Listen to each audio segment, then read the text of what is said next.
दोस्तों, आज की वीडियो में हम ग्रेट डिटेल्स में डिस्कस करने वाले हैं इंडियन एविडेंस एक्ट के बारे में। तो दोस्तों, जैसा कि आप सब जानते हैं कि हमारी लेक्चर सीरीज चल रही है इंडियन एविडेंस एक्ट के बारे में। तो उसमें हम इम्पॉर्टेंट पॉइंट्स कवर कर रहे हैं, एक तरीके से क्रैश कोर्स चल रहा है। तो प्लीज़ हमारे चैनल करते रहिए लाइक एंड सब्सक्राइब एंड आप हमसे जुड़े रहिए। तो चलिए स्टार्ट करते हैं। अगर आपको कोई प्रॉब्लम आती है तो वो आप कमेंट बॉक्स में पूछ सकते हैं। तो मैं एडवोकेट दृष्टि, I am starting with the video on Indian evidence act. तो आज से पहले हमने चैप्टर 2 तक कवर कर लिया है, मतलब सेक्शन 55 तक कवर हो चुका है। आज हम एक नया टॉपिक स्टार्ट करने जा रहे हैं जिसमें हम रिलेट करेंगे चैप्टर 3 के बारे में और पार्ट 2 के बारे में। पार्ट 2 हमारा प्रूफ के बारे में बताता है, राइट। अब पार्ट 1 क्या बताता था हमें? रेलेवेंसी के बारे में। तो कहीं ना कहीं इंटर कनेक्शन है। पार्ट 1 हमें क्या बताया? रेलेवेंसी के बारे में। पार्ट 2 में क्या बताया? प्रूफ के बारे में। अब जो रेलेवेंट फैक्ट हैं वही तो हमारे प्रूफ होंगे, वही तो साबित होंगे। तो इसीलिए कहीं ना कहीं कनेक्शन है दोनों पार्ट्स में। अब हम मूव ऑन करते हैं चैप्टर 3 की तरफ। तो चैप्टर 3 में क्या बोला है?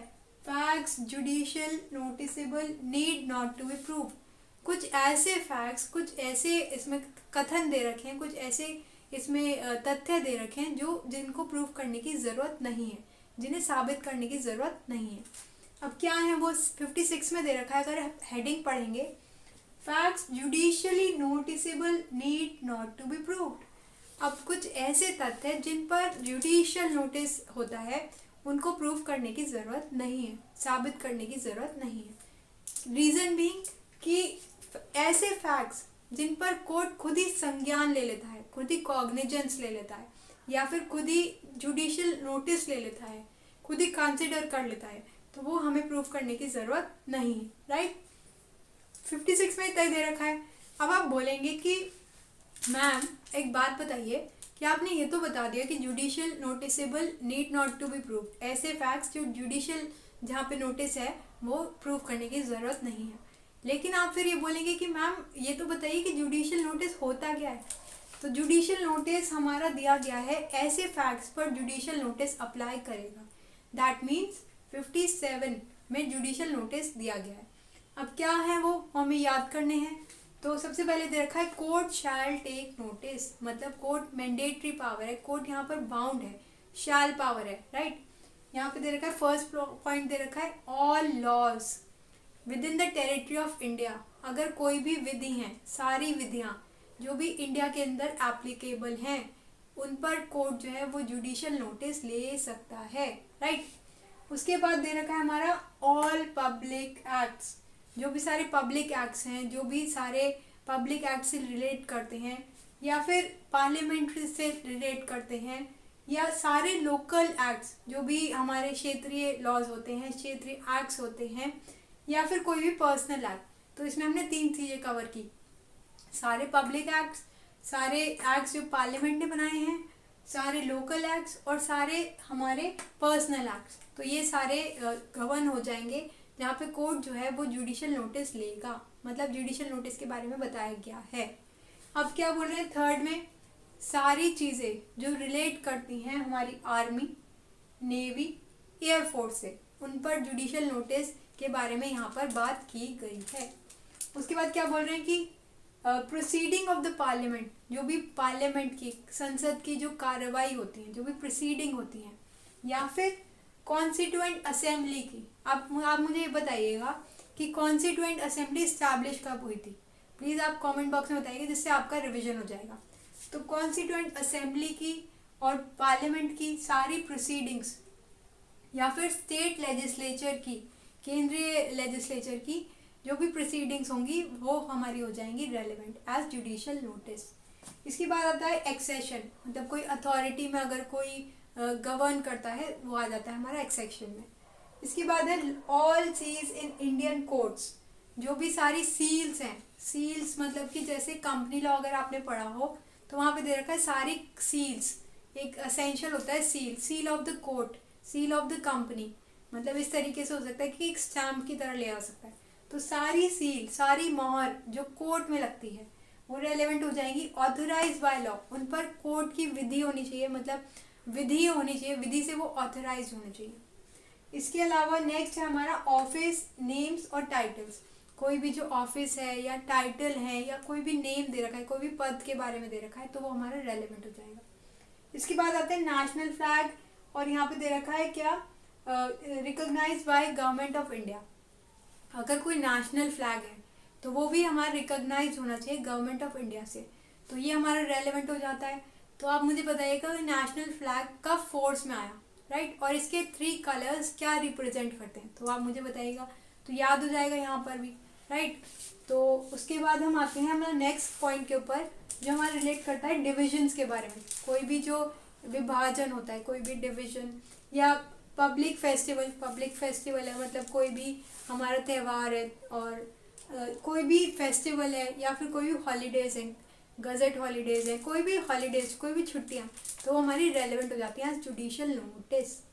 इसके अलावा नेक्स्ट आता है टेरिटरीज जो गवर्नमेंट ऑफ इंडिया की डोमिनियन में, मतलब जो टेरिटरीज गवर्नमेंट ऑफ इंडिया से गवर्न होती हैं वो हमारी रेलेवेंट हो जाती हैं।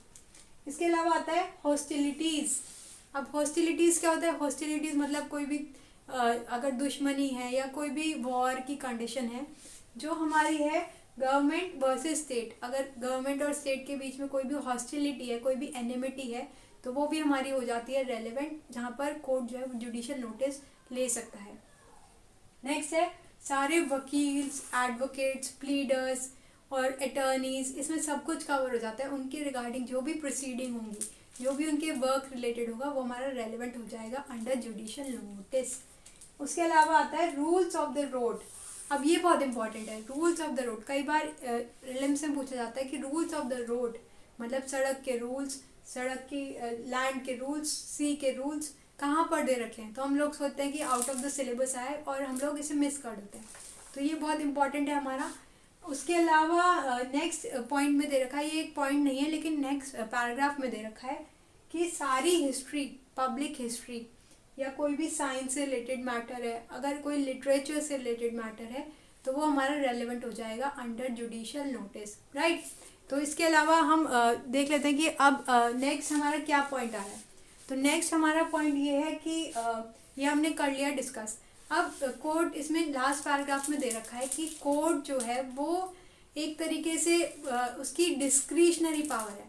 अब यहाँ पे तो दे दिया था कि शैल टेक नोटिस, इन सब चीज़ों पे वो नोटिस लेगा। कौन कौन से फैक्ट्स पर, सारे विधि पर या सारे पब्लिक एक्ट्स पर जो पार्लियामेंट ने बनाए हैं, या फिर सारे पर्सनल लोकल लॉज, और आर्मी, नेवी या एयरफोर्स से रिलेटेड, या कोई भी रिलेट करता है अगर पार्लियामेंट्री प्रोसीडिंग से या एक्सेशन से फॉर दैट मैटर, या सारी सील्स, या फिर सारे ऑफिस टाइटल। अब आप मुझे ये बताइएगा कि कॉन्स्टिट्यूशन में आर्टिकल जो रिलेट करता है हमारा टाइटल से, तो आप मुझे बताइएगा कि कहाँ पर होता है। इसके अलावा नेशनल फ्लैग का आपको डेट बतानी कि नेशनल फ्लैग कब इन्फोर्स हुआ था, कब आया था, and recognised by the government of India, right. उसके बाद हमने पढ़ा कि डिवीजन, सारे डिविजन्स जो होते हैं, एंड सारे पब्लिक फेस्टिवल जो भी हमारे मुख्य तीज त्यौहार होते हैं, जो भी होते हैं, पब्लिक हॉलीडेज जो भी गजट में नोटिफाइड होते हैं। इसके अलावा टेरिटरीज अगर गवर्न होती हैं गवर्नमेंट ऑफ इंडिया से, या हॉस्टिलिटी है हमारी सरकार और स्टेट के बीच में, तो वो भी रेलेवेंट हो जाती है। नेक्स्ट है हमारा सारे एडवोकेट्स, वकील, प्लीडर्स। तो आप मुझे बताइएगा कि प्लीडर के बारे में कहाँ पे दे रखा है, सीआरपीसी में, राइट। उसके बाद रूल्स ऑफ द रोड, ये हम बताते हैं कि रूल्स ऑफ द रोड, अगर रोड के कुछ रूल्स होते हैं तो rules of the road, rules of the land, rules of the sea, बहुत इंपॉर्टेंट है, प्रीलिम्स में पूछा जाता है। नेक्स्ट है हमारा पब्लिक हिस्ट्री से रिलेट करता है, या साइंस से रिलेट करता है, या लिटरेचर से रिलेट करता है। अब मैंने आपको इससे पहले बताया था कि अगर ये फैक्ट्स आते हैं हमारे हिस्ट्री या साइंस या लिटरेचर, तो इससे पहले भी हमने इसके बारे में पढ़ा था, तो वो आप मुझे बताइएगा कि हमने कहाँ पढ़ा था। इसके अलावा नेक्स्ट पैराग्राफ में दे रखा डिस्क्रिशनरी पावर है। ये इसलिए रिवाइज कराना जरूरी था क्योंकि ये बहुत लंबा है और एक बार में क्लियर नहीं होता, तो इसीलिए हमने इसे रिवाइज कर लिया, राइट। अब हम कर लेते हैं कि हमारा ये नेक्स्ट पॉइंट है कि 58 क्या बोल रहा है कि फैक्ट्स जो एक बार एडमिट हो गए हैं, फैक्ट्स अगर एक बार एडमिट हो गए, एक बार प्रूफ हो गए हैं, तो हियरिंग पर, मतलब हियरिंग से पहले या हियरिंग पर, किनके बीच में, हमारी पार्टीज के बीच में या हमारे एजेंट्स के बीच में, वो दोबारा प्रूफ नहीं होंगे। Facts once admitted need not to be proved, right. तो ये बहुत इंपॉर्टेंट है। ये एक तरीके का रूल ऑफ एविडेंस की तरह लिया जाता है कि एक बार अगर कोई भी फैक्ट अगर प्रूफ हो गया है, एडमिट हो गया है कोर्ट के सामने, तो वो दोबारा प्रूव करने की ज़रूरत नहीं है। तो आज की वीडियो में हमने बहुत क्लियरली समझा कि जुडिशियल नोटिस क्या होता है, किस फैक्ट्स पर जुडिशियल नोटिस कोर्ट लेगा एंड किस फैक्ट्स पर जुडिशियल नोटिस नहीं लेगा, रूल ऑफ एविडेंस क्या होता है, एंड कुछ हमने इंपॉर्टेंट पॉइंट्स पढ़े जो हमारे रेलेवेंट होंगे एग्जाम्स के लिए। इसके अलावा अगर आप हमारी टेस्ट सीरीज ज्वाइन करना चाहते हैं तो इस नंबर पर आप कांटेक्ट कर सकते हैं। 70 इस सीरीज़ में आपको मिलेंगे बिहार एपीओ के लिए, एमपी जुडिशरी के लिए या बिहार मेंस के लिए आपको सारी टेस्ट सीरीज़ प्रोवाइड कर दी जाएगी। इसके अलावा आप हमारी पुरानी वीडियोस भी देखते रहिए एंड करते रहिए लाइक एंड सब्सक्राइब, एंड आप हमसे जुड़े रहिए। एंड अगर आप